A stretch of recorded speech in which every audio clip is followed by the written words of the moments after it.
बिस्मिल्लाहिर्रहमानिर्रहीम। अस्सलाम वालेकुम। क्लास 6 हम लोग जियोग्राफी का चैप्टर 5 पढ़ रहे हैं, सेकंड पीरियोडिक का है, ठीक है। और इसमें हमने मेजर लैंड फीचर्स जो हैं वो पढ़े। उसमें पहले हमने इंट्रोडक्शन किया, ठीक है। फिर हमने माउंटेंस के बारे में बताया। उससे पहले हमने ये बताया कि ये मेजर लैंड फीचर्स कैसे बनते हैं। दो फोर्सेस होती हैं, एक्सटर्नल और इंटरनल फोर्सेस, उनके बारे में सारी डिटेल बताई। उसके बाद हमने मेजर लैंड फीचर्स में मुख्तलिफ जो लैंड फीचर्स हैं वो पढ़े। उसमें सबसे पहले हमने माउंटेंस पढ़े, माउंटेंस की टाइप्स पढ़ी। उनमें 3 टाइप्स थी, एक वॉल्केनोस थे, दूसरा ब्लॉक माउंटेंस थे, तीसरा हमारा फोल्ड माउंटेंस थे, ठीक है। फिर हमने प्लेटूज पढ़े, प्लेटूज की हमने टाइप्स ऑफ प्लेटूज पढ़ी। उसमें सबसे पहले हमने पढ़ा था inter mountain plateaus. Inter mountain plateaus जो हैं वो हमने पढ़ा था कि दो पहाड़ों के दरमियान जो एरिया आ जाता है, वैली आ जाती है, वादी आ जाती है, ठीक है, उसे हम इंटर माउंटेन प्लेटूज कहते हैं। ये हमने पिछले लेक्चर की सारी बातें की थी, ठीक है। आज हमने इसी प्लेटू का सेकंड टाइप जो है वो पढ़नी है। आज का है लेक्चर नंबर 3, पेज है हमारा 63, ठीक है। यहाँ से हमने स्टार्ट करना है। ये हमारा जो सेकंड प्लेटू है वो है पीडमोंट प्लेटूज, ठीक है। इसका नाम है पीडमोंट प्लेटूज। अब ये पीडमोंट प्लेटूज क्या हैं? ये भी फुट हिल्स पर होते हैं, यानी पहाड़ों के निचली साइड पर होते हैं, ठीक। और इसके एक साइड पे या तो प्लेन एरिया होगा, मैदानी इलाका होगा, या फिर समंदर या दरिया होगा। एक तरफ पहाड़ होगा, एक तरफ दरमियानी मैदानी इलाका होगा, या फिर समंदर या दरिया होंगे। और इसकी एग्जांपल जो है वो हमारे पास है पैटागोनिया, ये भी प्लेटू है, और कोलोराडो। ये दोनों जो नाम हैं ये आपके प्लेटूस के नाम हैं जो पीडमोंट प्लेटूस कहलाते हैं, ठीक है। अगला जो हमारा आ जाता है वो तीसरा कॉन्टिनेंटल प्लेटूस। कॉन्टिनेंटल प्लेटूस जो हैं वो आपके इर्द गिर्द या तो प्लेन एरिया से सराउंड हुए हुए होते हैं या फिर समंदर से सराउंड हुए हुए होते हैं। इर्द गिर्द का कुछ एरिया जो होता है वो आपका समंदर से घिरा हुआ होता है या दरियाओं से घिरा हुआ होता है, ठीक है। ऐसे एरिए को आप कहते हो कॉन्टिनेंटल प्लेटू। होता ये प्लेन एरिया है, ठीक है, जैसे कि सऊदी अरेबिया, स्पेन, ग्रीनलैंड, ठीक है, इनको कॉन्टिनेंटल प्लेटूज कहते हैं। उसके बाद अगला जो हमारा मेजर लैंड फीचर है वो है प्लेन्स। पहला हमने पढ़ा माउंटेन, दूसरा हमने पढ़ा प्लेटू, तीसरा अब हम पढ़ रहे हैं प्लेन्स।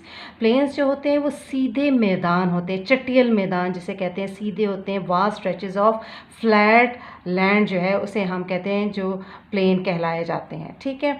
उसकी भी अब टाइप्स हैं। अब ये टाइप्स जो हैं प्लेन्स की 2 तरह से बनती हैं, ठीक है। एक जो टाइप है प्लेन की वो बनती है इरोजन से, और एक बनती है डिपोजिशन से। वैसे ये कहा जाता है कि जो लैंड एरिया किसी भी इंटरनल और एक्सटर्नल फोर्स से इफ़ेक्ट नहीं होती, जिस पर कोई असर नहीं होता, वो प्लेन एरिया रह जाता है, मैदानी इलाका रह जाता है। लेकिन इसके बावजूद भी 2 तरीके से ये प्लेन एरियाज़ फिर भी मज़ीद बनते हैं, जिसमें एक कहलाता है इरोजनल प्लेन्स, दूसरे कहलाते हैं डिपोजिशनल प्लेन्स, ठीक है। ये 2 बुनियादी तौर पे कैटेगरीज़ हैं जो कि हमारी प्लेन्स की हैं, और आगे से मज़ीद इनकी कैटेगरीज़ जो है हम पढ़ेंगे। प्लेन्स जो है पूरी दुनिया का जो अर्थ सरफेस है इसमें 1/4 हिस्सा इसका प्लेन एरिया का है, और 80% जो पॉपुलेशन है दुनिया की वो प्लेन एरियाज़ में रहती है, ठीक है। अब आ जाए पेज 65 पर। अब ये देखें 2 बेसिक इसकी कैटेगरीज़ हैं, एक है इरोजनल प्लेन्स, दूसरी है डिपोजिशनल प्लेन्स। अब इरोजन क्या होता है? इरोजन मैंने पहले भी आपको जब मैं पढ़ा रही थी इसकी इंटरनल एक्सटर्नल फोर्सेस में बताया था। इसका मतलब है कटाव, जो काट के चीज़ आ जाए, चाहे पानी से चाहे हवा से, ठीक है। दोनों सूरतों में जो कटाई होती है उसको आप इरोजन कहते हैं, ठीक है। अब ये जो लैंड फॉर्म हमारे कटाव से बनते हैं उसको हम कहते हैं एक्सटर्नल फोर्सेस। उसमें कौन से हीट है, रेन है, विंड है, रिवर है, ग्लेशियर्स है, ये सारे के सारे हमारे इरोजन में करने में काम आते हैं, और इससे जो है हमारा प्लेन एरिया जो है वो बनता है। और ऐसे प्लेन एरियाज़ को हम कहते हैं इरोजनल प्लेन्स, ठीक है, जो कटाव से बनते हैं। अब इरोजनल प्लेन्स के भी आगे हमारी 3 टाइप्स हैं जिनको आप सब टाइप्स कह लें, ठीक है। पहला है कास्ट प्लेन्स। पहला है कास्ट प्लेन्स। कास्ट प्लेन्स का क्या है कि ये लाइमस्टोन के जो है वो ज़्यादातर प्लेन्स जो हैं हमारे दुनिया में कुछ प्लेन्स ऐसे एरियाज़ हैं, प्लेन एरियाज़ ऐसे हैं जो कि चूने के पत्थर से बने होते हैं, लाइमस्टोन, ठीक है, चूने के पत्थर से बने होते हैं। और चूने का काम क्या है कि अगर पानी इसमें पड़ जाए तो ये पिघल जाता है, उसमें डिज़ोल्व हो जाता है, पानी पिघलता नहीं है, सॉरी, डिज़ोल्व हो जाता है पानी के अंदर। अब वो पानी कैसा आता है कि ये देखें, पहले सब कहते हैं कि काफ़ी अर्सा पहले ये लाइमस्टोन वाला जो एरिया था ये पहाड़ों की सूरत में था, हाईलैंड था, ठीक है। फिर अंडरग्राउंड वाटर है, रेन वाटर है, फिर सरफेस वाटर है, इन सब ने जो है लाइमस्टोन को अपने अंदर डिज़ोल्व कर लिया और इस डिज़ोल्यूशन की वजह से ये जो एरिया है ये प्लेन हो गया, ठीक है। तो ऐसे जो प्लेन एरियाज़ हैं इनको हम कास्ट प्लेन्स कहते हैं, ठीक है। उसके बाद आ जाता है एओलियन प्लेन्स। एओलियन प्लेन्स जो हैं एरोजन से बनते हैं, ये सहराओं में ज़्यादातर नज़र आते हैं आपको, जब जहाँ पर बारिशें बहुत कम होती हैं और हवाएं जब बहुत तेज़ चलती हैं तो कुछ एरियाज़ जो हैं वो हवा जो है वो मिट्टी को काट के ले जाती है। अब ये देखें, ये पिक्चर आप देख रहे हैं, ठीक है, ये जो पोजीशन बनी हुई है ये कटाव की वजह से बनी हुई है।